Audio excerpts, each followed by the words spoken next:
Queridas amigas, senhoras e senhores, boa noite para todos. É com muita alegria que estamos de volta para realizarmos o programa O Apocalipse, estudo do livro do Vidente de Pátmos. Hoje, especificamente dia 28 de abril do ano de 2016, quinta-feira, são 20 horas. Nós vamos, nesse momento, convidá-los para nos acompanhar na oração que dará início às nossas atividades. Vamos lá. Nesse momento, vamos nos desvincular do mundo externo, procurando sentir o nosso corpo, respirar pausadamente. Vamos, nesse instante, elevar os nossos pensamentos ao nosso Pai Celestial, o Criador, o mantenedor da nossa vida. Senhor, Deus de infinito amor e bondade, com muita alegria, mais uma vez, aqui nos encontramos, reunidos em torno dos Teus ensinamentos. Rogamos a proteção, o envolvimento, que todos nós possamos, juntos, angariarmos o que necessitamos, seja a força, a energia mantenedora, a medicação, como também que possamos viver aqui intensamente esse instante, no que remonta ao aprendizado dos códigos da vida imortal. Suplicamos, Senhor, a presença dos benfeitores espirituais que nos tutelam, dirigem esse trabalho, nossos companheiros de todos os instantes, como também aqueles familiares, amigos que nos visitam nesta noite. Que estas bênçãos se expandam, dinamizando a ambiência da nossa casa, para beneficiar também os nossos familiares queridos. Como também possamos suplicar bênçãos para todos que sofrem. Que a paz se faça entre os homens, Senhor. E que possamos, ao atingir o final do nosso trabalho nesta noite, possamos nos sentir em paz, felizes, agradecidos por tantas bênçãos. Sê conosco, Senhor, hoje, agora e sempre. Que assim seja, graças a Deus. Graças a Deus, nós novamente damos boa noite para todos, vocês que nos acompanham nesse trabalho,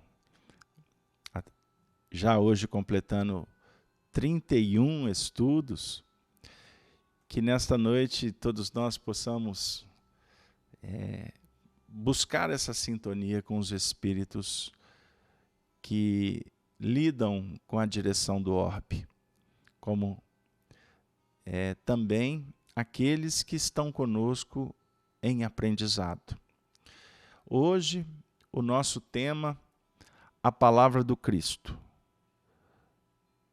Vamos, como sempre fazemos, iniciar os trabalhos da noite, fazendo a leitura do livro objeto dos nossos estudos, livro Apocalipse de João. Vamos lá. Capítulo 1. Nós vamos ler a partir do versículo 9.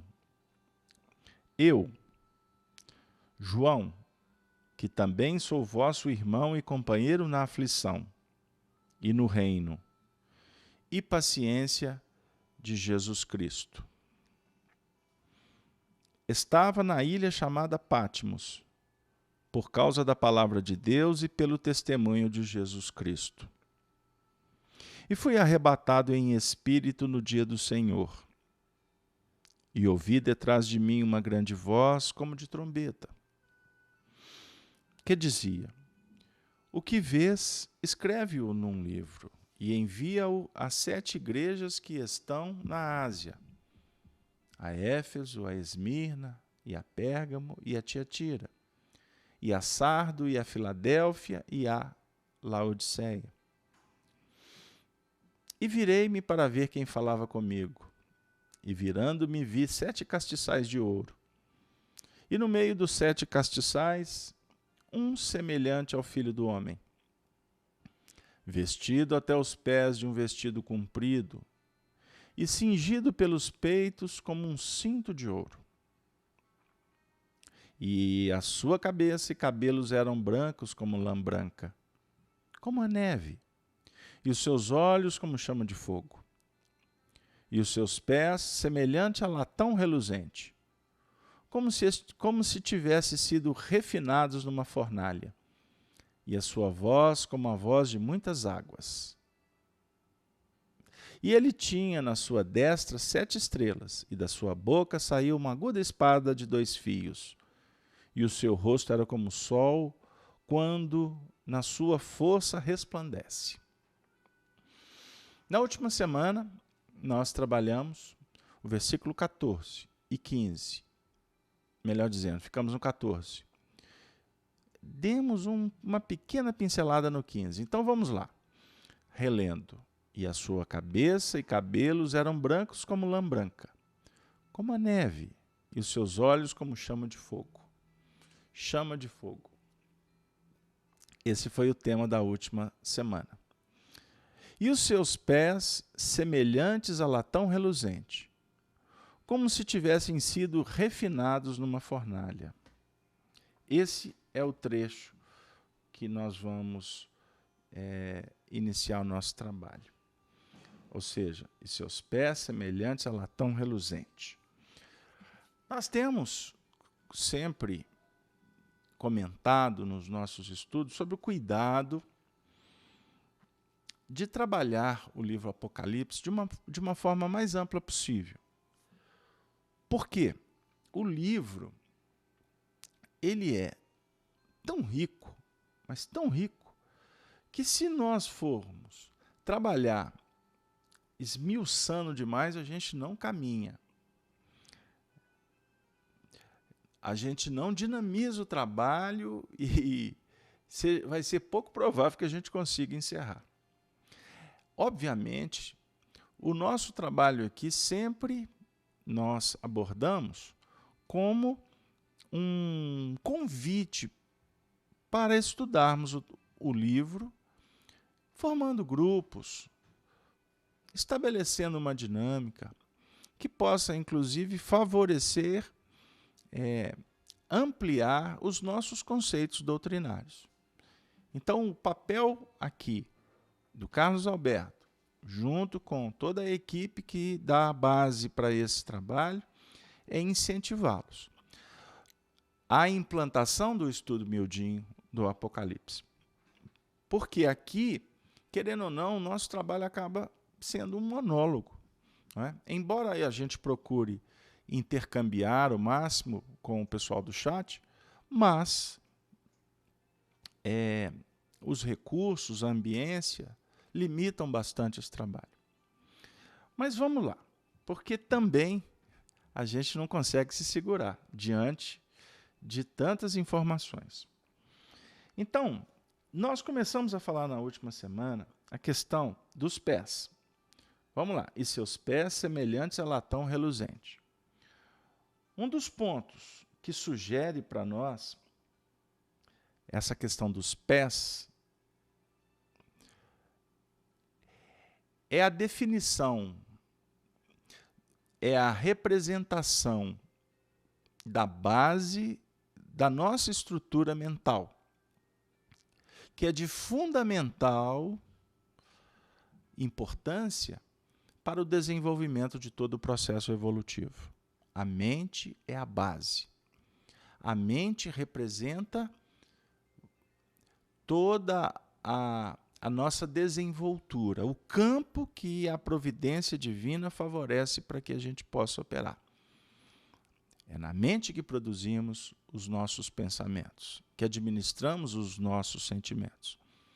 Então, o Evangelho, quando encontramos a palavra pés, né, define para nós os pés como a base da nossa própria estrutura física. Emmanuel, quando se refere aos pés, ele afirma, por exemplo, no livro Caminho, Verdade e Vida, os pés, a base da vida. E no Evangelho nós vamos encontrar Jesus, por exemplo, no capítulo 13 do Evangelho de João, na ceia, promovendo a lavagem dos pés, como um servo que fazia diante dos convidados para as ceias nas casas judaicas. Jesus se faz servo, para dizer que ele veio para servir. E é muito interessante porque ele, o mestre, se coloca na condição de auxiliar no processo da purificação dos pés dos discípulos. Essa passagem, conhecida como lava-pés, ela tem tantos símbolos, mas o emblema mais interessante é exatamente essa condição que o Evangelho representa como a grande oportunidade de modificarmos as bases, purificando, não no sentido místico, como se fosse uma cerimônia, um sacramento, um movimento de fora para dentro, um culto que faça parte de um culto, mas sim naquele movimento que parte de dentro para fora. O Evangelho como a proposta de transformação do espírito. Muito interessante essa reflexão. E nós vamos encontrar nessa passagem, por exemplo, Simão Pedro dizendo: não, Senhor, nós não vamos permitir que o Senhor lave os pés. E Jesus disse para João: se eu não lavar os vossos pés, não tereis parte comigo. Não sei se vocês estão se recordando dessa passagem. Não tereis parte comigo. Qual que foi a resposta de Simão? Não só os pés, Senhor, mas todo o corpo. Aí ele disse: não precisa, basta os pés. Lembram também, aí, só para não deixar passar em branco, porque eu não me sinto à vontade só de citar a passagem, mas ela sempre oferece algum elemento. Quando Jesus, quando o Evangelho, quando esse mecanismo íntimo da busca do Filho para conectar com o Pai, para comungar com o Pai num casamento que significa iluminação, nós, de alguma sorte, vamos ter impedimentos para realizar essa purificação. E esses impedimentos existem, eles se expressam dentro de nós mesmos. Seja o orgulho, o egoísmo, sejam os nossos limites, sejam as condições adversas. Qual que é o desafio do cristão? Afirmar não só os pés, mas vamos em frente. Não é? Vamos em busca desse grande movimento. Aí o mestre vai dizer para nós: não, calma, não precisa de preocupar com um contexto mais amplo. Vamos na simplicidade, porque a transformação, a evolução acontece de uma maneira gradativa. Não reflitamos que vamos conseguir mudar simplesmente porque participamos desta ou daquela frente. Não. O procedimento é um procedimento que é caracterizado por implementos que devem ser desenvolvidos, realizados de uma maneira tranquila, serena, calma. Agora é muito interessante porque os seus pés eram semelhantes a latão reluzente, como se tivessem sido refinados numa fornalha. O que João quis dizer? O que João apontou para nós sobre esse latão reluzente nos pés do Filho do Homem? Porque aqui João está narrando o que ele viu. Ele está narrando o Filho do Homem.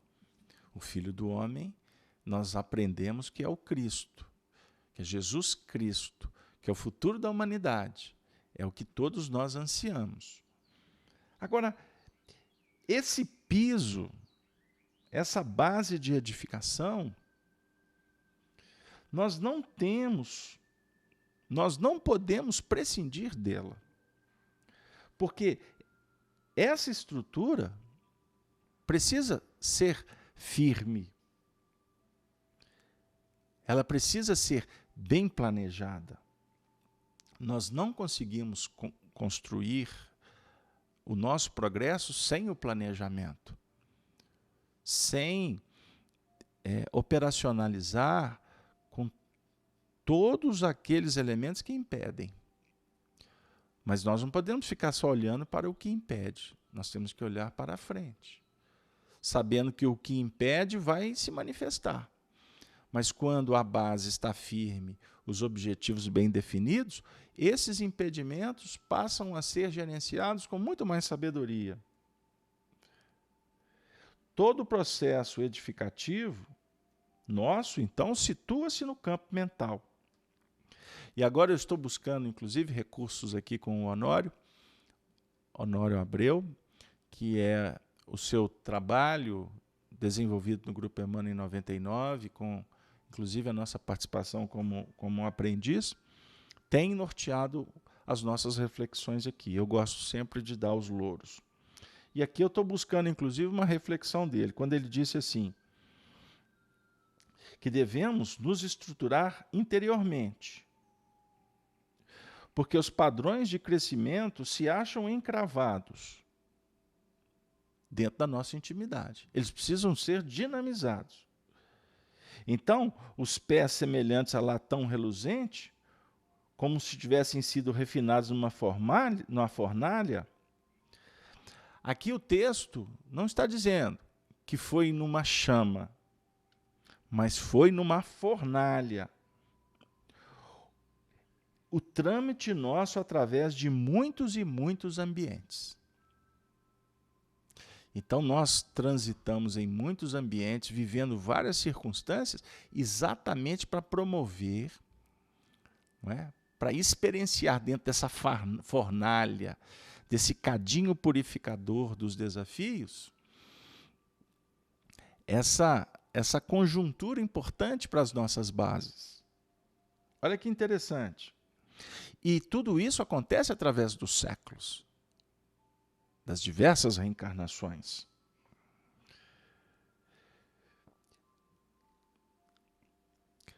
Este é um dos pontos fundamentais que o versículo apresenta para nós. Bronze, latão, define para nós o quê? A condição do metal que vai atingir aquele ponto aquela condição de brilhar, de reluzir. Isso é fundamental. Porque muitas vezes a gente traça linhas, estratégias de evolução lá fora, mas nós esquecemos que os nossos pés costumam estar cheios de poeira, envolvidos por lama. Nossos pés pastosos, lodosos, como que eles vão reluzir? Quando nós entramos numa casa, o que nós devemos fazer? Não é limpar os pés? Muito interessante, porque quando eu tive a oportunidade de ter visitado os nossos irmãos espíritas na Alemanha, A casa que eu me hospedei, uma casa de uma brasileira muito amiga, muito querida, eu fui orientado para quando chegasse lá, não me esquecesse de tirar o sapato e deixar na porta da sua residência. Você não deve entrar calçado nos lares da Alemanha. É uma afronta, é uma deselegância. Obviamente que é um costume que foi adotado face à condição climática que favoreceu esse costume. Imagine você chegando com o pé sujo de terra, de neve, de barro. Você não vai entrar com o pé sujo para dentro da casa, não é verdade? O que Jesus nos ensinou no Evangelho? E aí nós podemos buscar na memória a passagem da missão dos 12 discípulos. Estão lembrados do capítulo 10 de Mateus? O que Jesus nos ensinou? Que quando entrássemos numa casa, disséssemos que a paz se faça naquele ambiente. Mas se a paz não retornasse, ou ela não se estabelecesse, Jesus disse que nós devemos, como discípulos, como aprendizes, sair daquela casa e sacudir a poeira dos pés, para não levar detritos, e sairmos daquela ambiência com a paz que nós fomos levar, sem nos conspurcar, mediante as dificuldades do caminho. Então, o desafio é sacudir a poeira dos pés.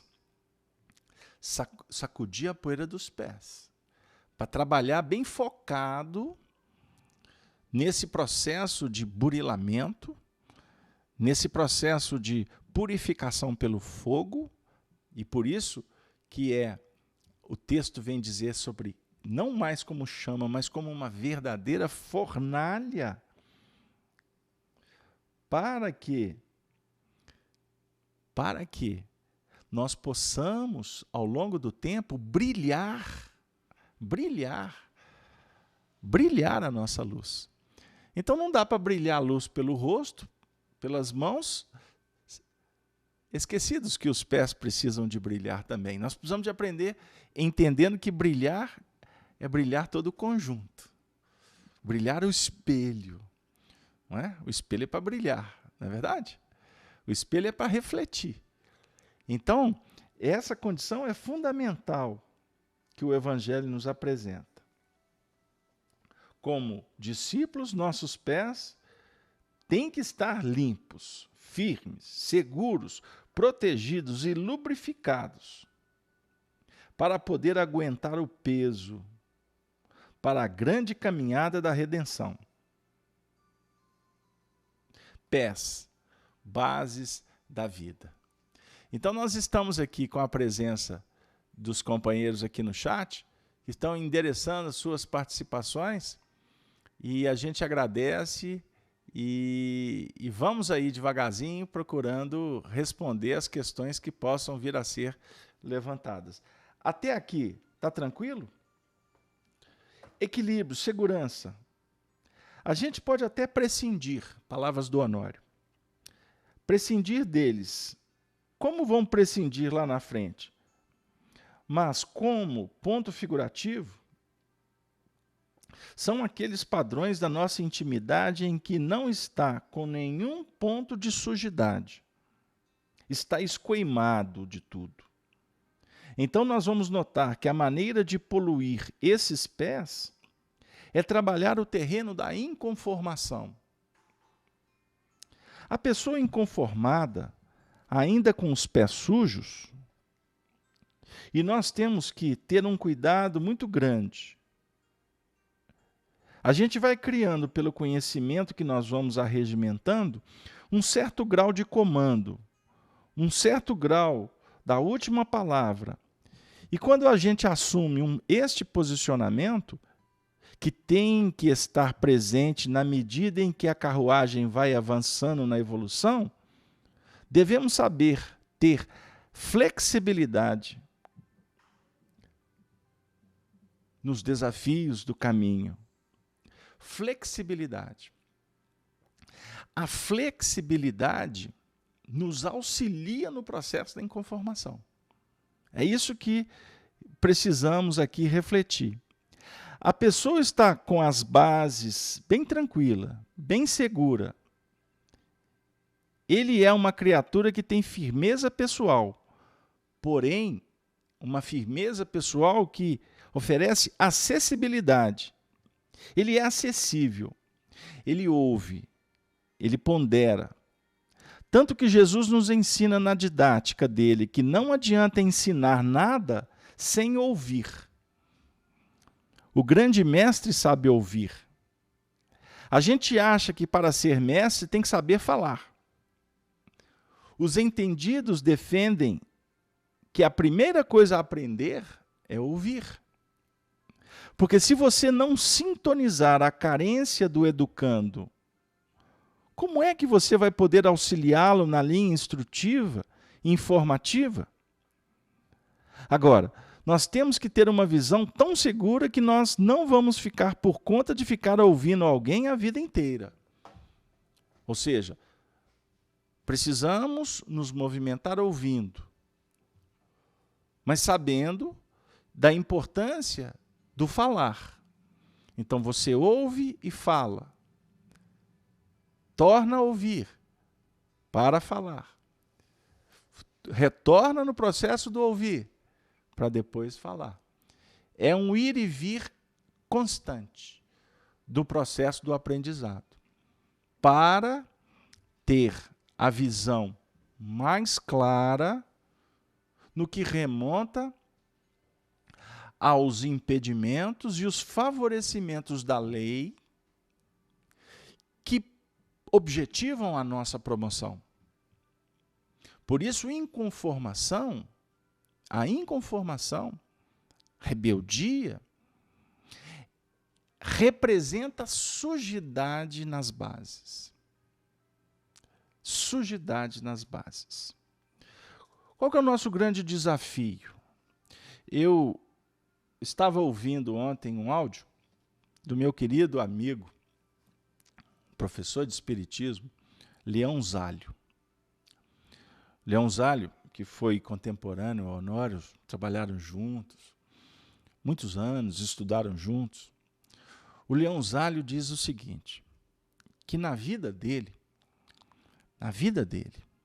desde os 20 anos de idade, ele adotou uma regra que foi uma regra que ele levou até o fim da vida. E por isso é que ele disse que a vida dele deu certo. Qual que foi a regra? A regra é: tudo na vida envolve duas leis. A lei de circunstância e a lei de necessidade. Nós costumamos repetir esses ensinamentos no nosso estudo porque eu luto para adotá-lo na minha vida. E geralmente fala o que vem no coração, né? A boca fala do que vem no coração.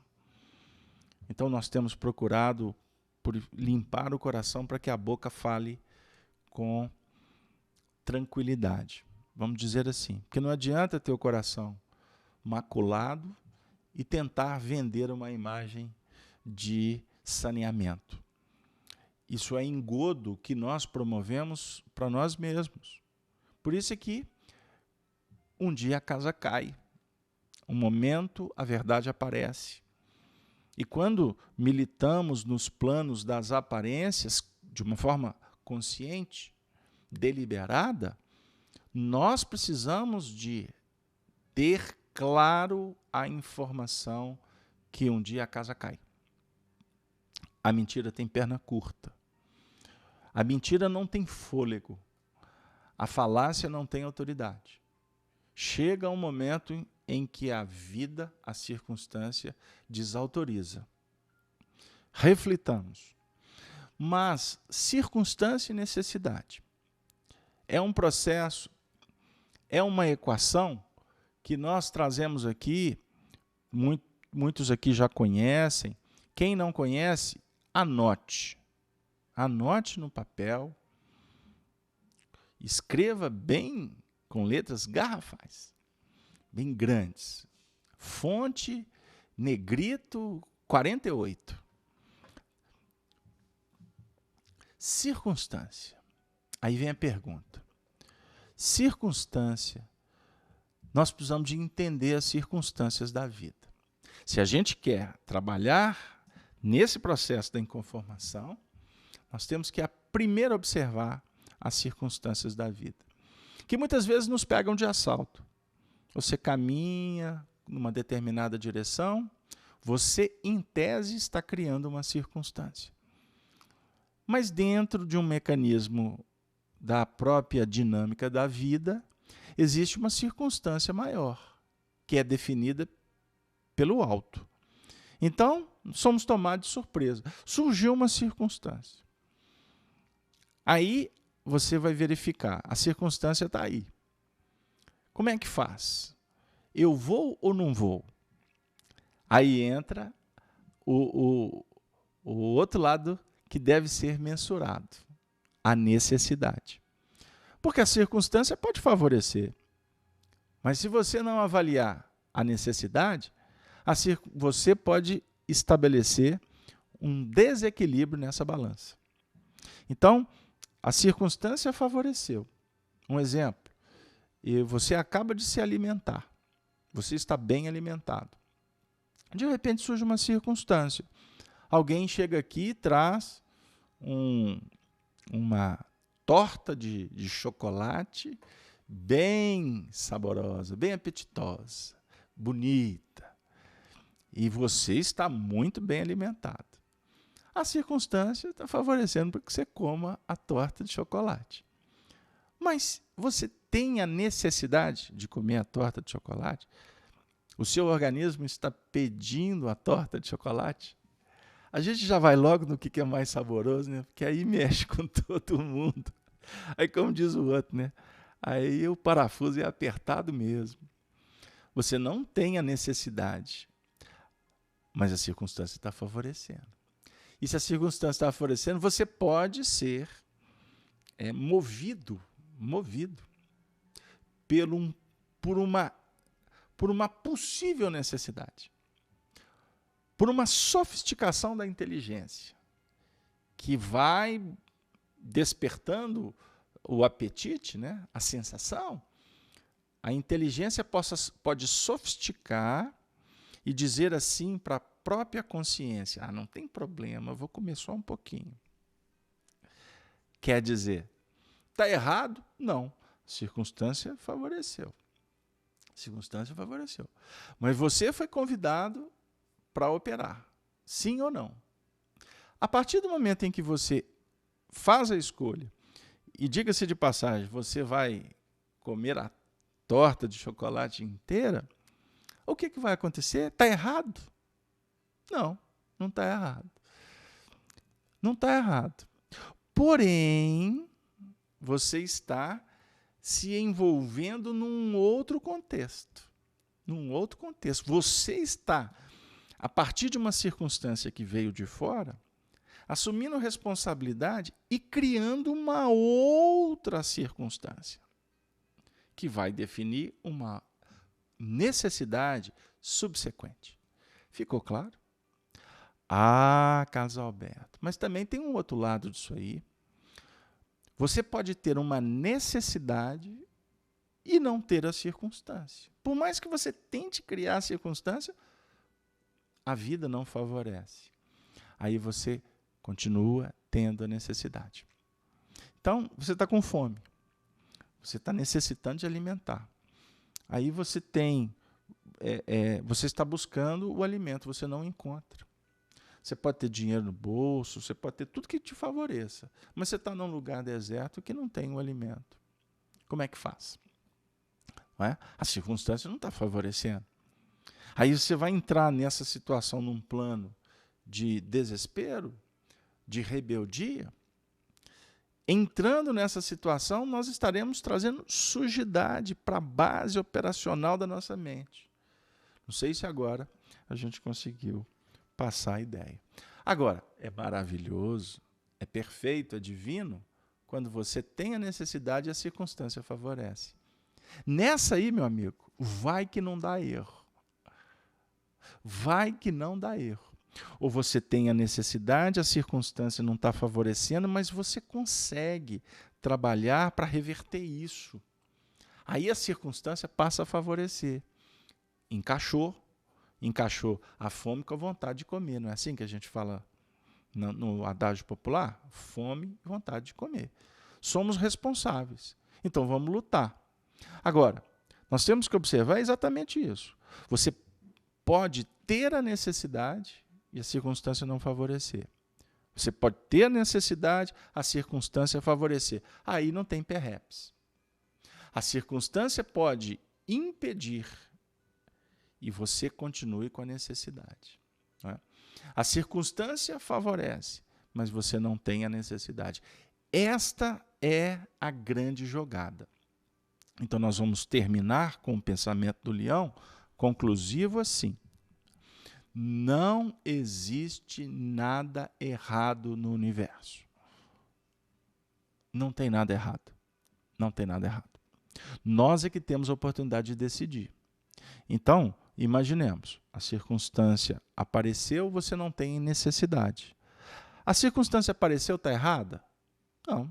A circunstância é um mecanismo natural da vida. Você não tem a necessidade.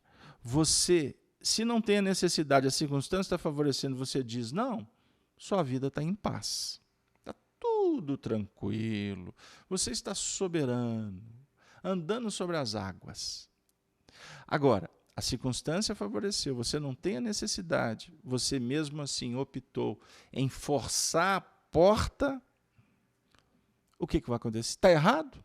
Não, está errado não, essa escolha é sua.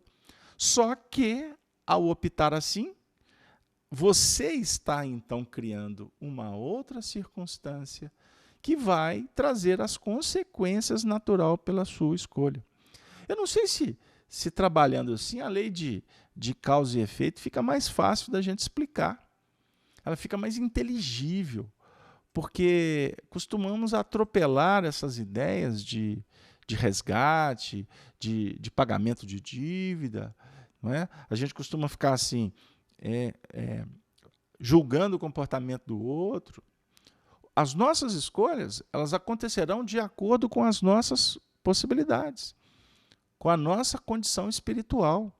Então eu posso até aqui dizer assim, a circunstância pode favorecer a eu e a você a fazer a mesma coisa. Agora, a necessidade de cada um é diferente. Deu aí? Por isso que a escolha, ela pode nos enganar. Né? Ela pode nos enganar. Então, dentro de um contexto de evolução, nós podemos estar sendo muito mais felizes por vencer uma imperfeição do que aqueles que já venceram essa imperfeição, né? Que estão em outra dimensão, que poderiam estar fazendo coisas muito melhores e não estão fazendo. Então, você que está vencendo uma inibição, que teoricamente a gente pode até rotular como inferior a um outro indivíduo, você pode estar crescendo muito mais espiritualmente, vencendo a sua imperfeição aqui dentro desse contexto mais limitado, do que aquele outro que já está numa dinâmica muito mais ampla, que está, na realidade, forçando as coisas para dar um passo para trás. E o convite, a circunstância foi a mesma para os dois. A escolha de cada um, portanto, tem a ver com o seu grau de entendimento. Não sei se a gente conseguiu passar a ideia, porque, a princípio, ela é simples, mas para equacionar o raciocínio fica complexo. Ficou claro aí, Cleusa? Não é? O pessoal que está no chat, vamos mandar as perguntas, né? O gostoso é termos o contributo de todos. Então, o que acontece? Nós, dentro desse contexto de vencer por ouvir e por falar cada vez melhor, não é? Nós vamos percebendo a importância da misericórdia de Deus na nossa vida, que nos aguarda pacientemente. Vamos ter cuidado. Vamos ter cuidado. Né? Não é fácil. Não é fácil. É complexo o aprendizado. Mas tudo acontecendo de sorte a que nós possamos trabalhar de uma forma cada vez mais qualificada, mais intensa naquilo que estamos nos propondo a fazer. E quanto mais nós nos envolvermos nos nossos projetos, nós estaremos lutando e nos capacitando para projetos maiores. Nós aqui, estudando Evangelho, estamos nos matriculando na órbita crística. Já pararam para pensar nisso? Nós não estamos aqui procurando sintonizar com o Cristo, com a proposta do Apocalipse. Essa busca de sintonia com Cristo vai, a cada momento, estabelecer um grau de afinidade nossa com o projeto dele. Trabalhar na órbita crística é trabalhar com aqueles verdadeiros valores dentro de um décimo de tempo. Esse assunto, nesse dia aqui, mexeu com a gente profundamente, eu não me esqueço. Porque o Honório trabalhava sempre essa equação, esse pensamento. Trabalhar na órbita do Cristo é trabalhar na qualificação, na intensificação dos valores do sentimento, da dinâmica do sentimento. Por isso é que ela não é quantificada. Não é o quanto, o tanto que você fez que vai te trazer paz. É a maneira com que você faz.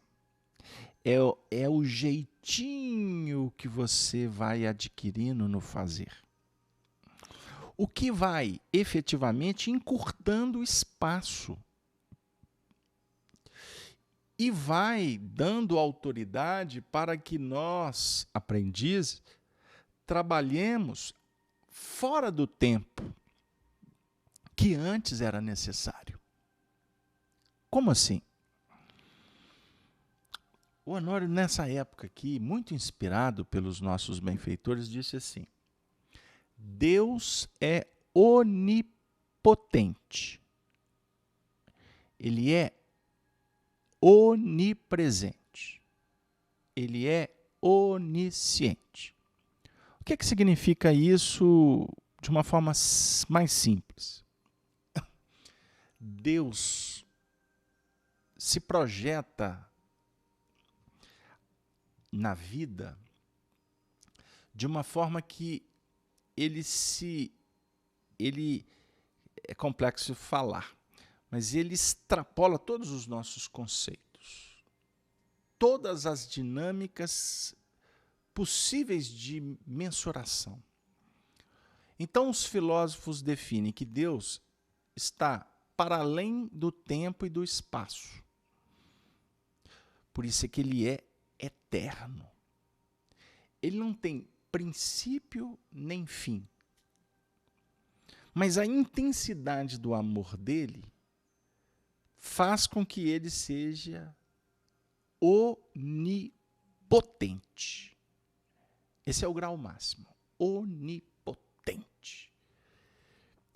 É uma força inviolável, indestrutível. É a potência que sustenta o cosmos.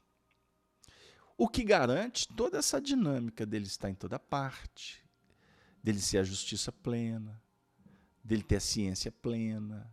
Tudo o que acontece no universo está dentro de um contexto, vou chamar assim, das expressões mentais de Deus. Vamos estudar Allan Kardec no livro A Gênese, com muita paciência que a gente vai galgando passo, degrau a degrau. Continuando. Quanto mais a gente aprende, menos tempo precisamos para cumprir uma tarefa. Não é assim? Se alguém for pedir para mim poder aprender a costurar, me dar uma linha, uma agulha, não é? Os elementos, me dar um caderno com as indicativas de como fazer, todo o roteiro, colocar alguém para que eu possa ver como se costura. Quando eu for pegar a agulha e a linha a primeira vez, eu já vou começar a ter dificuldade para colocar a linha na agulha. Cada movimento, cada gesto, né?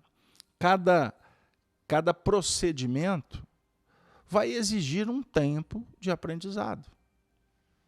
Até que chegue num ponto em que isso vai estar sendo automatizado no processo do próprio aprendizado. Daqui a pouco, não é? Com certeza, né? Muito tempo, ou daqui a pouco é muito tempo. Daqui a muito tempo, vamos chegar na condição de fazer isso com os olhos fechados. E o que é interessante, não só aprendendo na rotina o mecanicismo, mas cada vez fazendo melhor. E num tempo, portanto, num tempo apropriado. Então vai chegar num instante, né? Eu posso aqui dar uma viajada na maionese dizendo assim, daqui a pouco a costureira já vai plasmar, já está tudo pronto. Vai ser instantâneo a costura dela.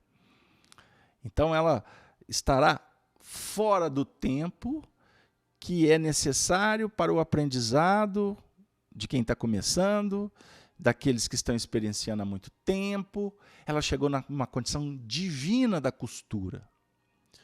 Aqui vocês estão até imaginando aqui quem que deve estar auxiliando o Carlos Alberto.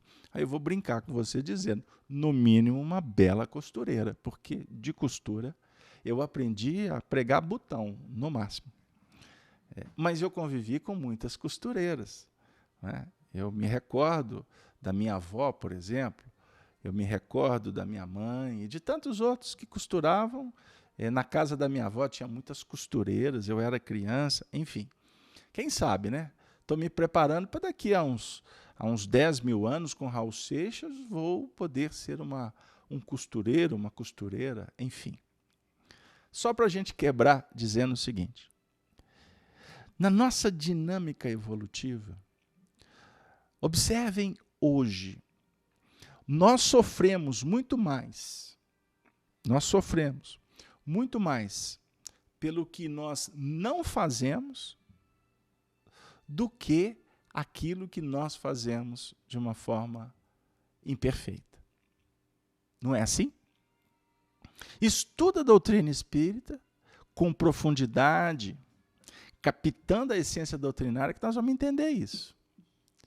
Então, tem muita gente por aí correndo, querendo fazer muita coisa ao mesmo tempo, etc, etc, etc, etc, na própria dinâmica desse processo de transição, né? E que pode estar cometendo alguns equívocos.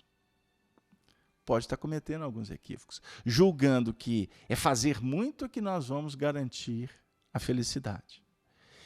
E no plano operacional da evolução, os espíritos estão dizendo, adquira capacidade no que é possível fazer. Qualifica. Coloca sentimento. Né? Coloca sentimento. Não perca a oportunidade. Não incha. Não abarrote a sua sacola, sendo que você ou não vai dar conta de carregar, ou essa sacola pode rasgar, ou soltar a alça, te deixar na mão do meio do caminho. Tem muitos depoimentos que a gente escuta de encarnados, de desencarnados, que dizem assim: eu perdi a oportunidade, porque eu quis fazer muita coisa e o que era importante passou. E a gente não consegue voltar atrás no relógio. Então, isso é só, nós tentamos só exemplificar aqui para dizer essa questão, trazer para nós essa questão, o ponto principal da nossa evolução, que é um trabalho educacional. E educação é um processo cíclico, lento e gradativo. Mas olha para vocês verem. Vejamos então que o tempo está acabando. O tempo está acabando. O hoje está acabando. Acabou. Não é verdade? Passou.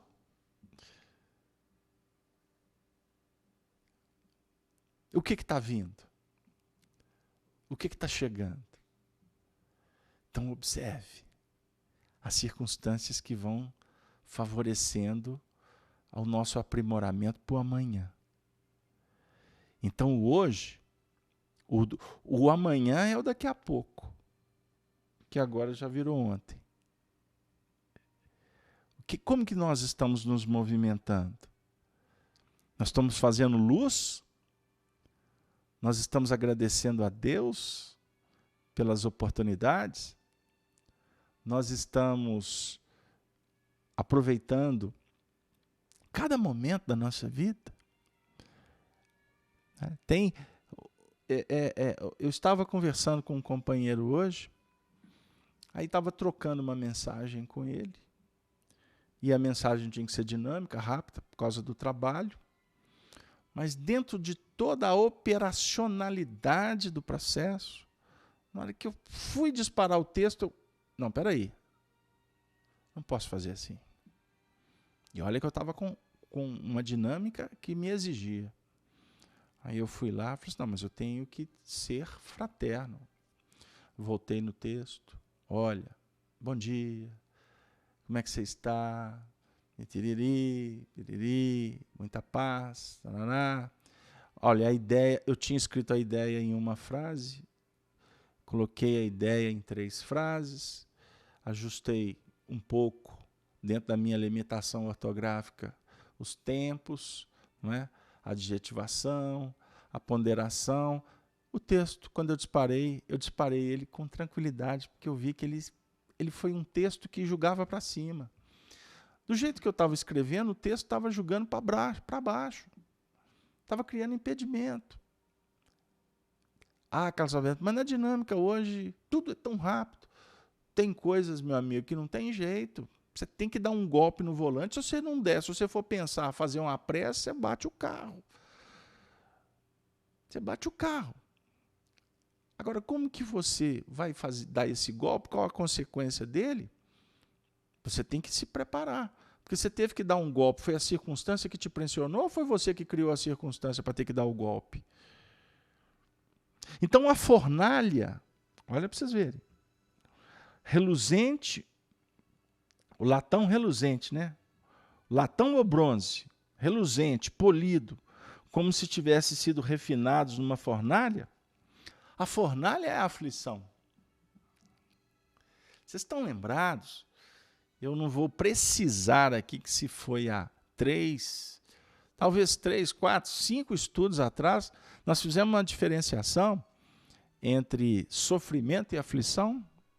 Está lembrado, Cleusa? Você que está acompanhando aí todas as semanas? Né?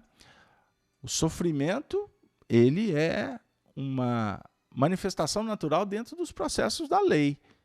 Necessidade, circunstância, escolha, lei. Circunstância, necessidade, escolha, lei. Não é Deus que pune. Não é Deus que impune. Quem, né? Não é Deus que pune. Não. As leis se manifestam. As leis se manifestam. tem um lago com águas calmas, pega uma pedra, atire. Você vai proporcionar um atrito, você vai proporcionar energia, você vai proporcionar, portanto, consequência. Você vai gerar com isso ondas até que a pedra perca a velocidade, a sua massa seja atraída pela força gravitativa para o fundo das águas, do lago. É uma questão natural. Então, hoje, nós estamos debaixo do impacto da circunstância, da necessidade da nossa escolha. Lei. Lei. Então, a aflição, lembram? A aflição é um mecanismo, um sofrimento, um tipo de atrito, de sentimento, de emoção que nós temos diante da possibilidade de mudar. E para mudar, a gente passa pela aflição. A aflição do Cristo. Aí é por opção. Você sabe que para você vencer, você tem que passar pela fornalha. A dor, o atrito, a dificuldade da fornalha vai te trazer a aflição. Mas essa é uma aflição, é uma opção que a gente faz consciente. A gente sabe que o cristão vai passar pelo martírio. Abandonado, incompreendido, vai caminhar sozinho, vai subir ao Gólgota. Você quer melhorar? Meu amigo, o preço é alto. Por isso que a maioria desiste. Grande parte fica pelo caminho nesta circunstância, porque amanhã vai voltar, não tenha dúvida. Eu conversava com um amigo hoje, e na conversa eu me recordei, falávamos sobre o discípulo de Jesus. O quão complexo, tanto que é complexo a tarefa. E aí a gente acabou relembrando algumas passagens. Muitos são os convidados, poucos os escolhidos. A dica de Jesus de perseverar até o fim. Só é salvo quem vai até o fim. Mas, ao mesmo tempo, doutrinariamente, nós nos recordamos de depoimentos dos Espíritos. Por exemplo, no livro Os Mensageiros, de André Luiz, psicografado pelo Chico na década de 40, nós vamos encontrar depoimentos de médiuns no mundo espiritual. Aí os benfeitores afirmam que um percentual muito grande, muito maior, né, dos médiuns chegam falidos no mundo espiritual. Amigos, isso para nós é motivo de perplexidade. A maioria dos médiuns chegam falidos. E os depoimentos configuram médiuns, inclusive conhecidos, famosos. Estudemos o livro Mensageiros. Então, nós devemos estar muito atentos ao que a gente anda fazendo, ao que nós estamos escolhendo. Porque a gente pode estar acreditando que estamos na obra como missionários, sendo que, na realidade, o trabalho vai definindo que somos meros coadjuvantes. Então, a fornalha, ela está representada nas muitas experiências, nas reencarnações. Não é isso? Aí, eu acho que a gente pode caminhar para completar o versículo. Porque o versículo diz assim: e se tivesse sido refinados uma fornalha, e a sua voz como a voz de muitas águas. Por quê? A voz como voz de muitas águas. O que vocês acham? Antes disso, a Cleusa não quer que eu vá para as águas. A Cleusa está dizendo assim, primeiro a Cleusa reclamou que o chocolate aqui foi tortura eu ter falado. Mas eu tinha que pegar exatamente aonde que ia mexer com a turma, viu, Cleusa? Mas ela está dizendo assim, a Suzane, por sua vez, diz assim, concordo. Nós é que temos que analisar, filtrar, escolher livre-arbítrio. É isso aí, querida Suzana. Aí a Cleusa voltou aqui agora dizendo assim, os pés forjados em uma fornalha não quer dizer que estamos trabalhando com a dor para o crescimento íntimo? Não tenha dúvida, a fornalha é isso aí. Não é? A transformação, Cleusa, eu gosto de, nas nossas abordagens, nos nossos estudos de evangelho, eu gosto de trabalhar sempre conjugando os dois batismos que existem no evangelho, no Novo Testamento. Você quer me ajudar quais são os dois batismos?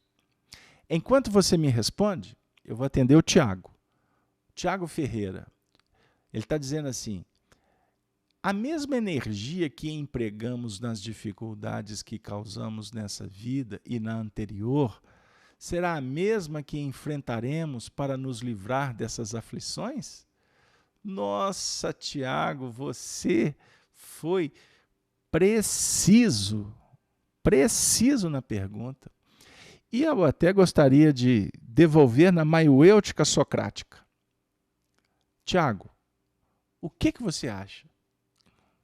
Ele perguntou. Querem que repete?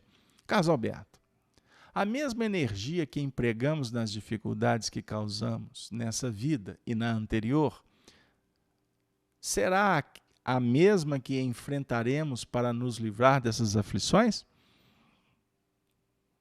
O que você acha? Eu vou fazer um trocadilho com um adágio popular, que diz assim, que a mesma mão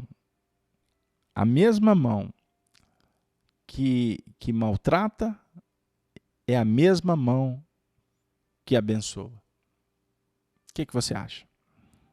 A mesma mão que destrói, agora eu vou aprimorar a frase, será a mesma mão que edificará.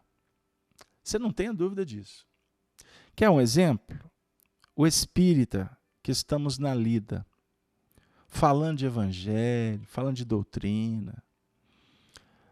Essa voz, essa possibilidade, esse esforço que hoje está sendo empregado para edificar, foi a mesma energia, foi o mesmo esforço, foi uma circunstância que nós modificamos, porque a circunstância sempre vai favorecer, sempre vai convidar para o progresso. Não esqueçamos disso. A nossa escolha é que pode definir o impedir, o adiar ou o se projetar na linha do progresso. Pegaram aí? Então, somos aqueles que, se ontem destruímos, estamos tentando, de uma maneira muito carente, de uma forma muito incipiente, a promover o bem. Cada um na sua. Cada filho procurando forjar, né? Procurando na forja, né? No seguinte, forjar, de adulterar. Procurando aprimorar-se. Então eu queria dizer para vocês o seguinte, vamos pensar naqueles que são referências na nossa evolução. A nossa evolução. Como espíritas, uma referência para todos. Eu posso acreditar, né, eu posso apostar que para uma maioria maciça, a referência de um espírita digno, honesto, leal, evangelizado, amoroso, prestativo, foi o médium Francisco Cândido Xavier. Para todos. Talvez uma meia dúzia de gato pingado possa não concordar, mas é um direito. Mas a grande maioria que busca na sensibilização um entendimento doutrinário através de exemplos, o Chico é a referência. Não é verdade? Quantos milhões de pessoas já foram beneficiados de alguma sorte com a obra que o Chico foi representante do mundo maior? Vocês estão de acordo? Ok. O trabalho evolutivo do Chico nesse mecanismo caracteriza com muita tranquilidade, isso eu falo sem nenhum medo de errar, não vou chegar no mundo espiritual, vou ter que rever conceitos, não. Que o Chico tinha uma responsabilidade assumida antes e que ele precisava de movimentar de uma forma diferente agora. O Apocalipse, a doutrina espírita, vai nos mostrar. Inclusive, semana que vem, eu vou abordar exatamente esse aspecto do Cristo, que a gente vai falar na semana que vem, vou explicar o motivo. E ele tinha na sua destra 7 estrelas. 7 estrelas. Essas 7 estrelas aqui vai nos apresentar aspectos muito interessantes. Muito interessantes. Mas voltando. Porque se não fosse assim, o movimento evolutivo ele seria contraproducente. Por isso é que cai por terra a teoria de que um espírito venha muitas vezes para fazer o mesmo procedimento. Isso é uma questão óbvia. Vocês já imaginaram? Jesus escolheu 12 apóstolos. Nós já tivemos vários estudos que apresentam para nós com muita clareza que a gente pode até achar que os 12 apóstolos seriam o neófito, pensando assim, né? Seriam os espíritos mais evoluídos, porque Jesus escolheu eles. A lógica patenteia outra coisa.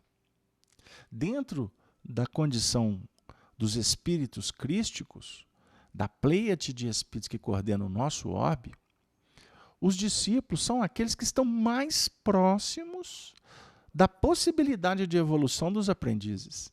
Portanto, o movimento é o contrário. Eles não estão mais próximos de Jesus na escala evolucional. Não. Lembram que Salomé, a mãe de João e de Tiago, abordou Jesus, pedindo que Jesus colocasse um filho de um lado, um filho de outro, sentado na beira do trono, do lado do trono. Jesus disse: eles não estão prontos. Você não sabe o que você está me pedindo. Eles não estão preparados para beber no meu cálice. Isso, para nós, é um fator extraordinariamente belo. A definir que o tempo todo Cristo está dando oportunidade para que a gente aprenda a mudar a direção da energia. Então, quando você desce, quando você reencarna, isso é simbólico, tá? Descer, subir é detalhe. Quando você desce, quando você mergulha, você precisa de um tipo de movimento. Mas depois você tem que se soerguer. Então, é uma dinâmica de energia que tem a mesma intensidade, porém o gênero, o tipo de energia se faz diferente de acordo com a circunstância. Eu não quero complicar a cabeça de vocês. Mas é importante. A gente observa na própria encarnação. Você tem todo o movimento energético para se projetar do ventre materno.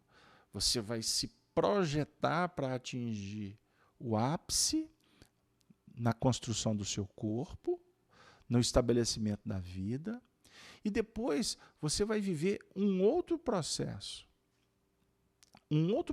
que é o inverso. Você vai automaticamente viver frequências energéticas que já vão te preparar para o retorno para o mundo espiritual. É a velhice. Então, intensidade, depois qualificação. Agora deu. Agora os espíritos nos ajudaram. Vê se vocês pegaram agora. Então, no primeiro momento do aprendizado é quantidade. Depois, o segundo movimento é de qualidade. Então, nós precisamos, a reencarnação é um processo de renovação que oportuniza estas alterações de frequência. Por isso é que os egípcios, não é? Hermes Trismegisto, ele ensinou isso. Foi necessário passar mais de 6.000 anos para a gente entender um pouco mais do que está escrito no Livro dos Mortos. Que alguns chegam até a determinar como doutrinas, doutrinas esotéricas, etc, etc. Mas não, é a base da filosofia, do psiquismo, da reencarnação, do intercâmbio. A base da doutrina espírita foi deixada quando foi lançado os papiros. Que aí a ideia foi para os registros do Livro dos Mortos. Mas eu não quero entrar no meio disso, porque isso dá papiro para manga. Isso dá questionamento para todo lado aí. Nós não estamos preocupados com isso, não, porque nós estamos procurando nos libertar de algemas. Porém, vinculados às bases doutrinárias espíritas. Entendam bem o que eu quero dizer. Senão, daqui a pouco estão dizendo aí que a gente está desviando o contexto. Não. Nossa base é kardeciana. Porque a base kardeciana, ela liberta. Desde que ela liberta o seu pensamento. O voo do espírito. Mas, em compensação, o espírito, o aprendiz, não pode se desvincular da base doutrinária, porque se ele desvincular, ele perde o referencial nesse voo. Ele se desgoverna. Então, Tiago, você foi extremamente feliz com essa colocação sua. Se é a mesma energia, sim, não tenha dúvida. E costuma, Tiago, vou colocar uma pulga atrás da sua orelha, meu amigo. E, por exemplo, dentro das circunstâncias da vida, costumamos ter a oportunidade de viver essas experiências ao lado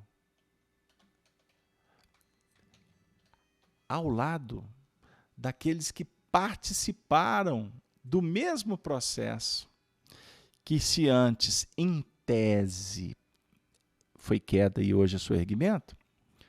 Eu quero até falar isso com certo cuidado. Em tese. Porque hoje você olha para o passado e você julga aquelas escolhas como erro. E por isso você está lutando para o seu soerguimento. Porém, é necessário a gente verificar o seguinte, meu amigo. Lá atrás, quando foi feito esta opção, nós não julgávamos ter sido errado. E eu gostaria de pedir licença para vocês, porque nós estávamos falando da própria conjugação da reencarnação, dos processos de crescimento e depois de renovação.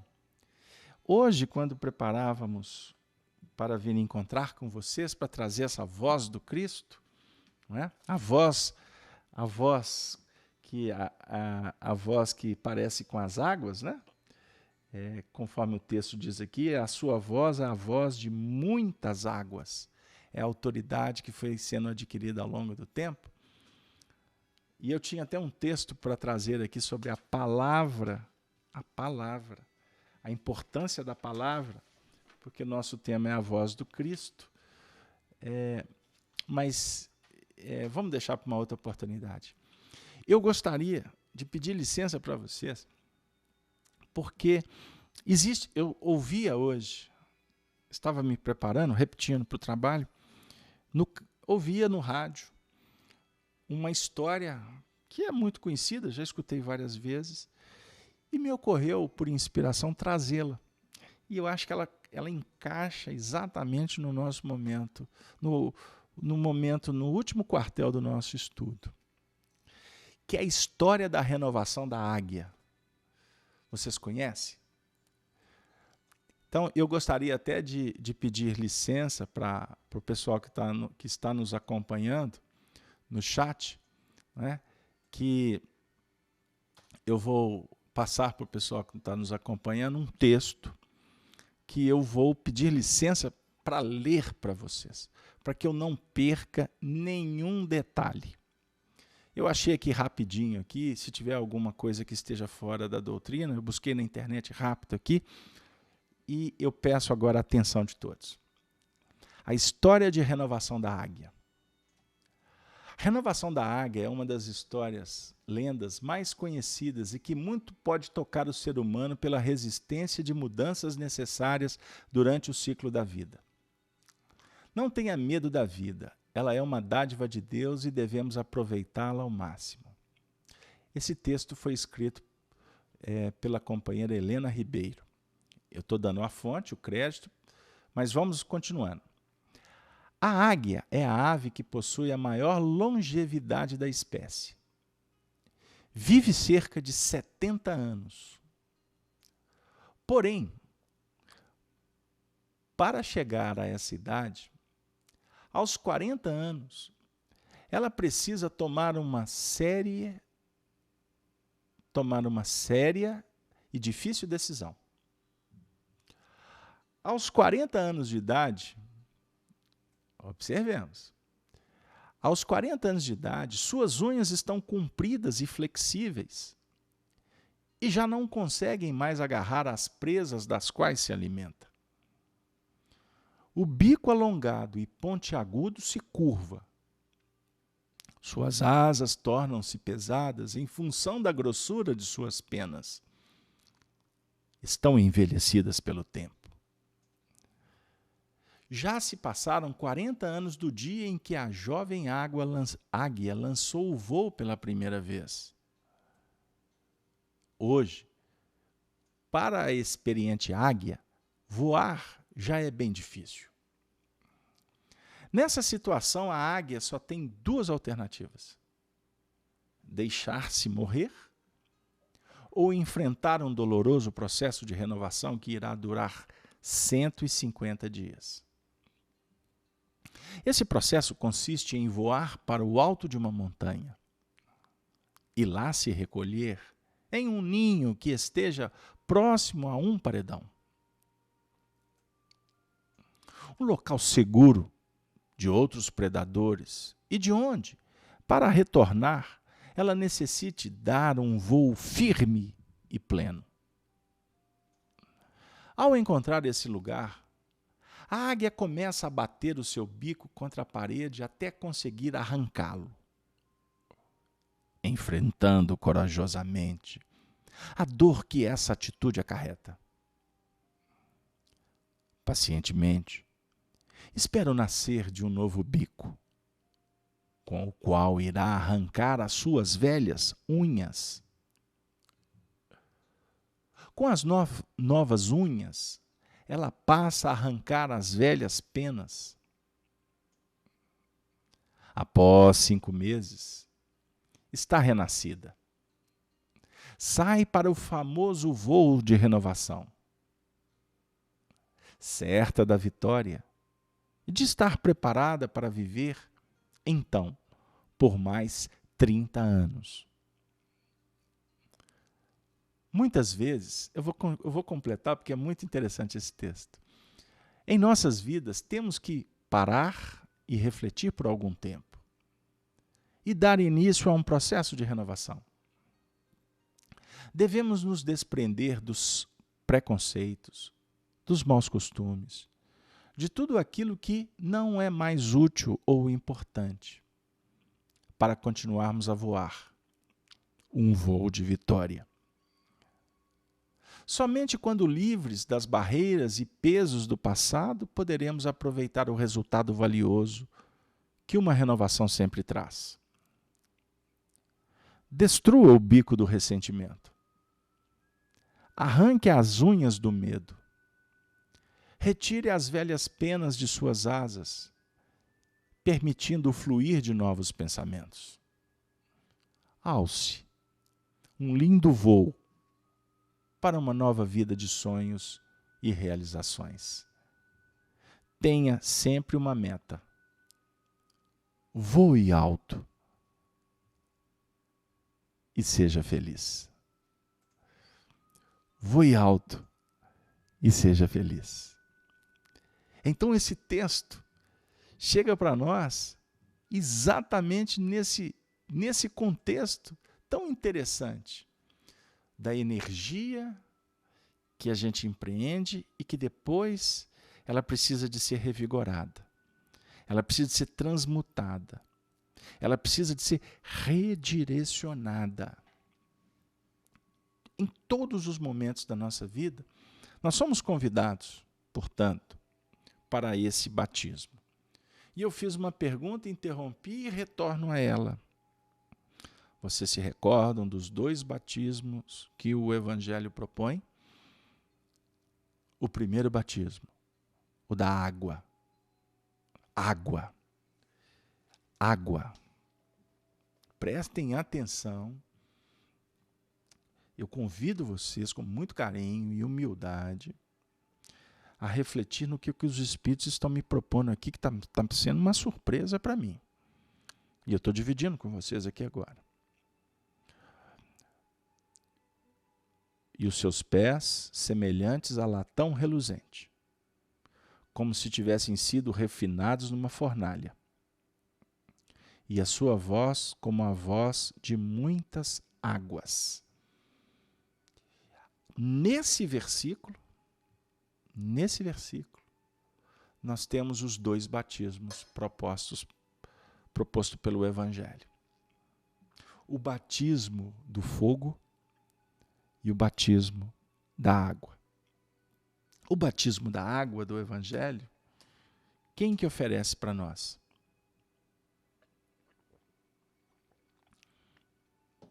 No Rio Jordão. João Batista. Agora é muito interessante, porque João Batista diz assim, se referindo, inclusive, ao profeta Isaías: voz do que clama no deserto, dizendo: arrependei-vos, porque é chegado o reino dos céus. Olha que interessante. Olha que interessante. Historicamente, João vem primeiro, porque João propõe o arrependimento, o mergulho na água. Mergulho na água. E o papel de João é uma voz que clama no deserto. Endireitai-vos os caminhos do Senhor. Historicamente, na sequência, chega aquele que procura João para ser batizado por ele. Jesus de Nazaré. João diz: mas eu que tenho que ser batizado por ti. Porque João reconhece que ele tinha autoridade para propor um batismo extraordinário, que era o batismo do fogo. Batismo do fogo. Mas para o batismo do fogo acontecer, primeiro tem que ter o batismo da água, que a voz é uma voz de muitas águas. É uma voz, muitas águas no sentido de muitas experiências, muitas reencarnações. Uma voz de autoridade, uma voz solene, uma voz que representa a voz do pastor. Olha que maravilha. Nós nos encantamos com o Evangelho. Aí eu vou ter que me referir ao capítulo 10º do Evangelho de João Evangelista. Eu sou o pastor das ovelhas. As ovelhas conhecem a minha voz. Antes, ladrões, salteadores. Agora, as ovelhas conhecem a voz. Porque as ovelhas já estão na busca da sintonia e da afinidade com os projetos do Evangelho. Agora, João Batista disse para os discípulos, quando questionado se ele era o Cristo: eu não sou o Cristo. Não sou digno de desatar as alparcas dele. Olha a coerência do Evangelho. Como é que a doutrina espírita nos ajuda? Observe. Esse versículo aqui, ele tem uma cadência que sintetiza o Filho do Homem. João Evangelista estava vendo a imagem. Ele viu pés, fornalha, voz, como águas. O médium, naquele momento, ele via imagens. Porque o Cristo estava como que passando um filme um filme de não sei quantas dimensões, e ele foi vendo aquilo, e com os recursos que ele tinha, obviamente preparado, espírito com a magnitude e sensibilidade extraordinária, mas ele escreveu como ele podia. E agora aqui nós estamos estudando junto a síntese do aprendizado e da vivência espiritual nesse versículo que fala de João, que fala de Jesus. João, de individualidade. Jesus, individualidade. Nós estamos aqui de joelhos curvados à magnitude deles. Vocês já prestaram atenção porque o nome João Batista não está assinado no Prolegômenos do Livro dos Espíritos? Se Jesus disse que João, dos nascidos de mulher, era o maior, se ele confirma que João é Elias, o profeta Malaquias fala que João viria de novo, ou melhor, Elias voltaria. Então, João, Elias. Aonde estava João Batista na época da codificação espírita? O espírito de verdade é Jesus. Aí, se você for perguntar para os espíritas, muitos vão defender várias teses. Que Jesus é o espírito de verdade, isso não tenha dúvida, está lá na codificação. Isso aí para nós não tem mais que conversar, não. Mas a importância aqui não é dos indivíduos, é o mecanismo, é a operação, é a dinâmica do espírito, no plano operacional da evolução dele, no mundo real dele, na posição espiritual que ele se encontra, mas não posição no sentido de espaço, precisando ainda do tempo, porque só os espíritos precisam do tempo. Deus é atemporal. Jesus já está numa dinâmica fora do tempo. Antes que Abraão existisse, eu sou. Ele falou isso para os fariseus. Motivo para crucificar mesmo. Porque eles não iam entender o que nós não estamos entendendo hoje. Por isso é que a gente fica aqui discutindo uma série de coisas que não acrescentam absolutamente nada. Eu falei isso terça-feira. Brinquei com o pessoal que eu ia mergulhar dentro de um caldeirão de azeite fervendo. E tem muita gente para pôr fogo. Mas eu não estou preocupado com religiosos, políticos. O meu compromisso é com a doutrina espírita. O meu compromisso é com Kardec. O meu compromisso são com os amigos que querem estudar. que estão dispostos a abrir mão dos seus conceitos para que uma verdade mais ampla fale para nós. Eu sou o caminho, a verdade, a vida. Esse versículo do capítulo 14 do Evangelho de João sintetiza toda a trajetória espiritual de todos os espíritos criados por Deus que estão em franca evolução no cosmos. Por isso é que nós vamos encontrar Emmanuel dizendo que a doutrina espírita é uma doutrina, como o Evangelho, que fala da evolução espiritual nos mundos. Não é da Terra, não está limitado à religião X, Y, Z. Muito tempo de preparação para a grande missão, Tiago. Espetacular, falou a Susana. O voo da renovação, falou a Cleusa. O Tiago, precisamos de verificar o fruto do conhecimento. A Ana, abraçando a todos que se encontram no chat, o meu muito obrigado. O meu muito obrigado pela participação de vocês.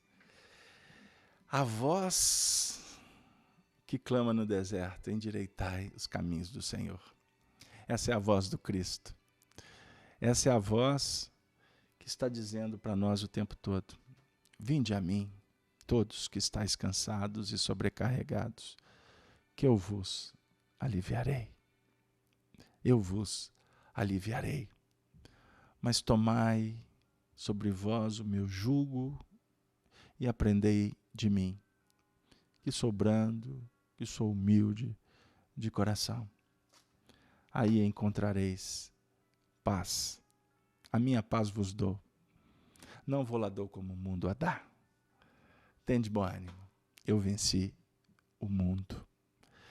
Que o Senhor da vida abençoe a todos nós, envolva os seus familiares, a todos que passam por dificuldades, que este momento de interrupção do trabalho seja motivo de estímulo para que nós possamos continuar na grande cavalgada na direção do bem, da fraternidade, da tolerância, da igualdade, da liberdade, da fraternidade.